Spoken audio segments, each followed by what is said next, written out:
It's exactly 1 week until the controversial FIFA World Cup in Qatar kicks off. And David Beckham has come under fire from the LGBT community football groups over his involvement as a World Cup ambassador. The Gulf nation is notorious for its harsh treatment of homosexuals and record of human rights abuses. The former England captain is not the only one to have come under fire for his participation in the World Cup. Gary Neville has also faced a backlash for accepting a punditry role with Qatari state broadcaster beIN Sports, despite condemning how the Gulf state treated migrant workers. Joining me now is broadcaster Sam Dowler. Sam, I understand you've got a lot to say on this. Let's start with David Beckham. Do you think, first of all, that he was right to take the role?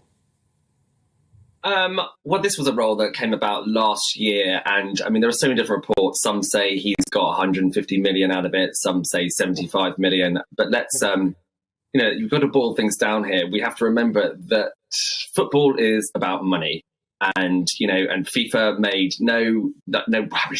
It is no secret that Qatar had no football team, they had no infrastructure, but somehow they got the World Cup. And here we are with supposedly LGBTQ ally David Beckham. Also, he's married to a Spice Girl. They have terrible human rights. They treat their women terribly. And she's all girl power. And yet he's cashing in on something. So I don't know whether he wants to make a statement about saying how he's going to give half of it away to charity, but at the moment it looks terrible on David Beckham. But this is the problem, isn't it? All these footballers, they're going out there, they're receiving a lot of money. I didn't realise it was 75 million to 100 million pounds. That is outstanding. But of course, that's the reason they're going, and it's the price of their principles. We saw the same with both Garys. But is that unexpected? It's money, it's football, it's a game. Should they really make it about values?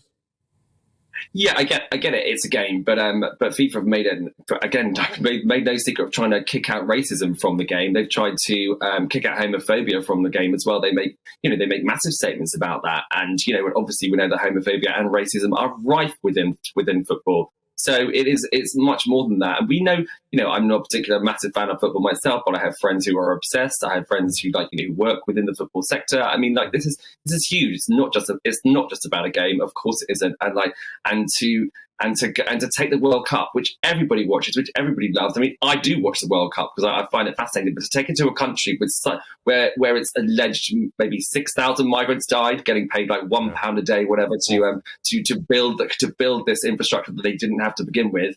What's going on? And then you have a video of David Beckham, a stopover in Qatar, making it look like the most beautiful place in the world. I mean, it certainly isn't the most beautiful place in the world for a lot of people, and a lot of people that as well, David Beckham, that wouldn't have a great time there.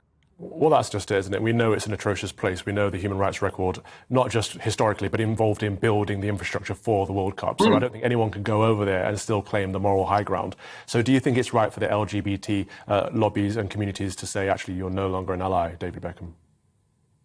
Well, I mean, David Beckham's in a precarious position because we know that he's chasing that knighthood, and he had he had a bit of a wobble with the whole email scandal, but he scraped it back with queuing up for standing in queue for the Queen. But here we are again, another problem, and when it's again just to do with money, and he hasn't spoken about it. He hasn't spoken out about LGBTQ rights. He hasn't spoken about the rights of women in Qatar either.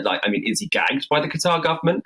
I mean, let's find out. I mean, you can't basically say that you're an ally to women or to gay people, and then and take money from a government like Qatar. Or to workers in general. I think you're absolutely right there. So thank you very much. Broadcaster Sam Dowler, thanks for your time this afternoon. Thanks. Now, we did reach out to Beckham's team, but they are yet to respond, surprisingly.